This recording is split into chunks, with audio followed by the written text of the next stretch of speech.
Discovery of spiritual India के कार्यक्रम में आप सबका मेरा स्वागत है। ये कार्यक्रम हम त्र्यंबकेश्वर की पावन धरती से कर रहे हैं। आज जो हम आपको दर्शन करवाएंगे और जिनके पूरे आश्रम का हम आपको भ्रमण करवाएंगे, उनका नाम है श्री श्री 1008 महामंडलेश्वर विश्व आत्मानंद जी महाराज। आइए उनके आश्रम में चलते हैं, किस तरीके का उन्होंने त्र्यंबक में आश्रम बनाया है और उनसे बातचीत करेंगे और जानेंगे अध्यात्म और धर्म के बारे में। आइए मैं आपको दर्शन करवाता हूँ। कार्यक्रम को शुरू करने से पहले मैं महाराज श्री का स्वागत करता हूँ, नमन करता हूँ, अभिनंदन करता हूँ। महाराज श्री आपका बहुत बहुत स्वागत कार्यक्रम में। महाराज श्री आज हम यहाँ त्र्यंबक में कुंभ के मध्य बैठे हैं और यहाँ विचारों का मंथन हो रहा है। तो सबसे पहले हम यही जानना चाहते हैं महाराज श्री कि जो एक मानव है, आज मानव के सामने में सबसे बड़ी चुनौतियाँ क्या क्या है? आज समय के अनुसार क्या देखो, ये आज से नहीं बड़ी प्राचीन परंपरा रही है। युग बदलते रहे हैं, मनुष्यों की सोच बदलती रही है, आयु बदलती रही है, उनके विचार बदलते रहे हैं, शरीर का जो स्ट्रक्चर है वो भी बदलता रहा है। सतयुग के अंदर लोगों की आयु कम से कम 10,000 वर्ष होती थी और अधिक ही जाती 50,000 वर्ष तक। इसी प्रकार से त्रेता में कम, द्वापर में कम, कलयुग के अंदर अभी और कम हो रही है। और इसमें विचारों के अंदर भी युग के प्रभाव से बहुत परिवर्तन होता है जी। क्योंकि व्यक्ति को उतनी जो पवित्रता विचारों की जो है वो नहीं हो पा रही है। लेकिन फिर भी क्या है कि भक्त लोग, संत लोग व पुण्यात्मा जीव जो हैं इस सृष्टि पर फिर भी हैं कि जिनके कारण ये फिर भी सृष्टि का क्रम जो है चल रहा है। तो समस्या ये आती है, विषय भोग वासनाएं जो हैं संसार के अंदर इतनी अधिक हो गई हैं, उनको डेवलप करने वाले जो हैं वो इतना अधिक किए जा रहे हैं कि लोगों को जो है उनकी तरफ जो अट्रैक्शन है वो बहुत अधिक हो रही है जी। और उसकी अपेक्षा जो है उनसे जो एंटी विचार हैं वो बहुत कम हो रहे हैं। लेकिन ऐसा भी नहीं है कि कम हो रहे हैं, फिर भी भक्ति का जो बीज है परमात्मा का वो लोगों के अंदर वो भी बहुत है, कम नहीं है। इसलिए मेन प्रॉब्लम ये है कि लोग वो सदाचार, क्योंकि सदाचार के बिना जो है आज पूरे हिंदुस्तान में क्या पूरे वर्ल्ड में देखोगे कि ये 30, 40, 50 वर्षों के अंदर नास्तिकता का उपदेश जो है बहुत अधिक हो रहा है। जिस प्रकार से कोई एक दुकानदार कहता है कि मुझसे चीज़ लो, मैं आपको इतना डिस्काउंट दूंगा, लेकिन वो डिस्काउंट एक्चुअली जो है कैसे दे सकता है? अगर एक वस्तु 10 रुपये की है तो वो अगर 2 रुपये की देता है, उसकी कास्ट 10 रुपये है, तो वो कैसे डिस्काउंट इतना कर सकता है? हाँ, ये कर सकता है कि उसके अंदर कमी कर सकता है, उसको बनाने में, उसके आगे जो लाइफ में, उसकी एज में कमी कर सकता है, तभी जाकर दे सकता है।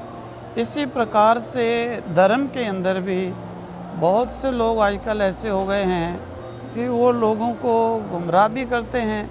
नहीं, कोई आवश्यकता नहीं सदाचार की, कोई आवश्यकता नहीं डिसिप्लिन की, लाइफ में कोई आवश्यकता नहीं जो है मैनर्स की। जो भी कुछ करो केवल हमसे नाम ले लो, हम तुमको पार लगाएंगे। तो मेन रीज़न ये हो जाता है, लोग इसमें कंफ्यूज हो जाते हैं। तो यही एक बड़ी प्रॉब्लम है कि वो सदाचार, जो डिसिप्लिन, मैनर्स एक इंसान की लाइफ को आध्यात्मिक भी बना सकते हैं और लौकिक भी उन्नति दे सकते हैं, उनको मैनेज करना ये एक बड़ी प्रॉब्लम है। क्योंकि बच्चे भी हैं आजकल, यंग देखते हैं, मदर फादर की एक छोटी सी बात को भी वो मानने को तैयार नहीं होते हैं। हम अपना अनुभव बताते हैं, सैकड़ों लोगों को हम देखते हैं कि अगर कोई कहता है फादर मदर कि बच्चा इस प्रकार से नहीं मानता है, गलत रास्ते पर चल रहा है, उन्हें कहो कि भाई उनको समझाओ। मदर फादर कहते हैं कि देखो जी, आज बच्चे को हम कैसे बोलें, वो आगे से कुछ कर देगा। मतलब मदर फादर एक बच्चे से डर रहे हैं, डरना चाहिए था बच्चे को मदर फादर से। जी महाराज जी, हम एक सृष्टि तो काफ़ी अब 197 करोड़ से तो ये सृष्टि की रचना हुई है जो वेदों के अनुसार, और 100 करोड़ सालों से तो मानव यहाँ पर रह रहा है महाराज जी। हम काफ़ी समय से ये सुनते आ रहे हैं कि एक जो मानव है वो काम, क्रोध, मोह, लोभ, मात्सर्य के ये उसके मेन दुश्मन है। तो इतने सालों में हमने इस पर विजय क्यों नहीं पाई? एक मानव ने इन छोटी छोटी चीज़ों पर विजय क्यों नहीं पा सका? और दूसरे साइड में साइंस में काफ़ी तरक्की कर गया महाराज जी। नहीं, साइंस ने तरक्की आप कहते हो, हम तो इसको तरक्की नहीं कहते हैं जी। देखो, वेद के अंदर दुर्गा माता कहती है कि ये जो साइंस, जो विज्ञान है जी, इसको अगर आप अपनी लिमिट से ज़्यादा प्रकट करोगे तो ये आपका विनाश करेगा। जी। तो अनलिमिटेड जो साइंस को प्रकट करना, ये तो अपने विनाश का कारण है। जी जी। जैसे कि देखो, आज किसी देश के पास एटम बम है और उसको सहनशीलता नहीं है, अगर वो सहन करते हों क्रोध को, फिर तो कोई बात नहीं है। तो फिर उसको नहीं सहन करेंगे, थोड़ा सा झगड़ा होगा, 100-200 एटम बम छोड़ेंगे, सबका विनाश हो जाएगा। तो ये इस साइंस को प्रकट करना ये तरक्की नहीं है, बल्कि ये जो है अपना विनाश है।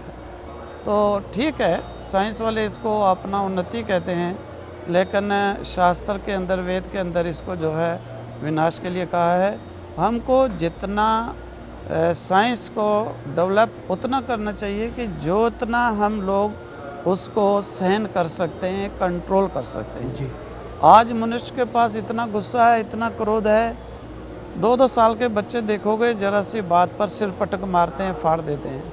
तो ऐसे ही इतने बड़े साइंस को, विज्ञान को कैसे सहन करेंगे? तो ये चीज़ विनाश की ओर ले जाने वाली। और एक्चुअली विज्ञान वो है, एक्चुअली साइंस, कि जिससे हमारा जो है शांति, जिससे हमको उन्नति, जिससे हमको जो है लाभ, तो वो तो इस साइंस से और उल्टा बढ़ती जाती है। जितना विज्ञान प्रकट हुआ है, इसमें देखोगे आप कितनी अशांति। ठीक है, जो लोग इसको यूज़ कर सकते हैं एक ठीक प्रकार से, उनके लिए तो ये उन्नति है, लेकिन आम लोगों के लिए तो ये विनाश का कारण बन गया। तो महाराज जी, जो ये 5 हमारे शत्रु है, काम, क्रोध, मोह, लोभ, अहंकार और मात्सर्य, इस पर हम विजय क्यों नहीं पा रहे हैं? नहीं, ऐसी बात नहीं है कि विजय नहीं पा रहे हैं, विजय पाते भी हैं। बहुत लोग विजय पाते हैं जो प्रभु प्रेमी होते हैं, जिनका मन भक्ति के अंदर रंगा होता है, परमात्मा से जिनका एक सच्चा प्रेम हो जाता है, वो लोग जो है अवश्य ही विजय पाते हैं। क्योंकि देखो, मैं थोड़ी सी एग्जांपल बताता हूँ। हमारे पास बहुत बड़े बड़े लोग कई देखे हमने, कि अक्सर मैं देखता हूँ कि अगर कोई पेरेंट्स किसी बच्चे के लिए कहते हैं महाराज जी बहुत ख़राब है, बहुत बुरा है, हम कहते हैं भाई बहुत ही बुरा है, हमको दे जाओ, बहुत बुरे जो हैं हमको दे जाओ। और वही बुरे जो होते हैं कुछ दिनों के अंदर बड़े अच्छे बन जाते हैं। तो ये कोई बात नहीं है। हाँ, तभी तक है कि देखो, मैं बताता हूँ कि एक व्यक्ति था, एक बार यही श्रीमद् भागवत की कथा थी, तो वहाँ पर आया, तो उसके फादर की डेथ हुई 2 दिन पहले। और लोग कहने लगे जी इसने फादर की डेथ हुई तो भी ड्रिंक इतना किया था कि जो रिलेटिव आए थे उनको भी सोटे से मार पीट के भगा दिया सबको। अब वो ड्रिंक सवेरे से शाम तक। तीसरे दिन ही हमारे पास वहाँ पे आया, तो कहता है मैंने प्रणाम करना है। मैं देखो भाई, अभी तुम पहले सेवा करो। कहता क्या करूं? या हुआ तो उस समय भी था। मैंने कहा ये मंडप के अंदर सफाई करो। झाड़ू लगाना शुरू किया, कथा सुना। 5 दिन, उसके बाद में 6 दिन कथा सुना। उसने फादर की डेथ के ऊपर भी मदिरा पी कर के संस्कार किया। उस व्यक्ति ने उसके बाद हाथ नहीं लगाया। और उसके बाद मैंने देखा कितनी जगह पर आकर के उसने फिर कथा, मैंने कहा देखो भाई, पूरा इसका फल तभी पाओगे कि जब तुम जो है सेवा थोड़ी बहुत करके किसी का अन्न ना खाकर, क्योंकि उन्हीं को फल चला जाता है। तो वो व्यक्ति एक ऐसा व्यक्ति बन गया, सब लोग उसकी प्रशंसा करने लगे। तो ये चीज़ है कि आध्यात्मिकता से, सत्संग से ऐसे ऐसे लोग, क्या इससे भी बड़े बड़े लोग देखे हैं, बड़े बड़े क्रूर आदमी। हमारे गुरुजी थे, मुझे याद है पैदल चलते थे और नंगे पाँव, उनको पूरे भारत में सब लोग जानते हैं। तो उन्होंने क्या किया, एक बार रुके रास्ते में, एक बड़ा चोर था, डाकू था, बहुत माना हुआ डाकू था। उसने स्वामी जी के पास में आकर के कहा, जब हम लोगों ने सुना कि ऐसा है, संत मंडली साथ में थी, तो हम लोग चलने के लिए तैयार हो गए। वो गेट पर आ गया, कहने लगा क्यों जाते हो? तो कहने लगे कि देखो, स्वामी जी ने कहा भाई हम संत हैं, जा रहे थे तो रुक गए हैं यहाँ पर, शाम को आगे चले जाएंगे। उन्होंने कहा कि देखो, फिर जाते क्यों हो बाहर? अब क्या बोलें उसके कि तुमको डाकू सुन करके जा रहे हैं, रुको। उसने सेवा की, सेवा करके शाम को कहने लगा, महाराज मेरे लिए कोई उपदेश। बहुत माना हुआ व्यक्ति था वो डाकू, बहुतों को मारा भी है, 15-20 उसके साथ राइफल वाले 2 गाड़ियाँ चलती थी।